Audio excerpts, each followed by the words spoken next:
Well, Fabian, commiserations. It went all the way, but not to be for your team today. When you reflect on that, what do you feel went wrong?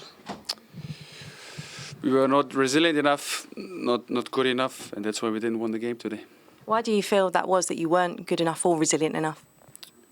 Because of several reasons, but I think it's important to analyze them internal, and that's the most important, that we show a good reaction, that we give an honest reflection on that game and try to improve on small things, and then try to make it the next time better on Wednesday. It felt maybe in times in that first half when it was so tight that potentially you weren't able to play the football you wanted. Was that to do with the way Forest set up today, or maybe the previous result? Did that have a bearing at all? That's their game. So they sit in a low block and wait for transition moments. That's the game. Like this, they're successful. So it was a normal game we expected, because I think they never do something else. And they are successful like this, so it's tough to play against them. And we were not able to find solutions against them, especially in the first half. I think in the second half was a little bit better. But overall, like I said, we were not on our highest level today. Penalties are, of course, always the toughest way to lose. How are the players in there that did miss today? How what? The players? Like Hinchelwood, have you had a chance to speak to him? Because obviously he'll be gutted.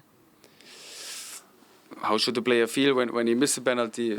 Of course, he's disappointed, but I take responsibility for the penalties. The young players, they will learn from it. I think they didn't shot that bad, so the goalkeeper from Nottingham made two impressive saves. So that's the penalty shooting. We tried to win it, but today we were not able enough. A missed opportunity, but of course you can still be back in Europe next season as well. How important is it that you don't let this affect the end of the season, what could still be a memorable campaign? Of course it's important that we don't let us affect that and have to show a reaction, but first of all, it's no disappointment, and if you get a big loss like this, you have to show a great reaction, you have to stick together. We proved it this season so far, so it's on us to show it again, and there we will work on.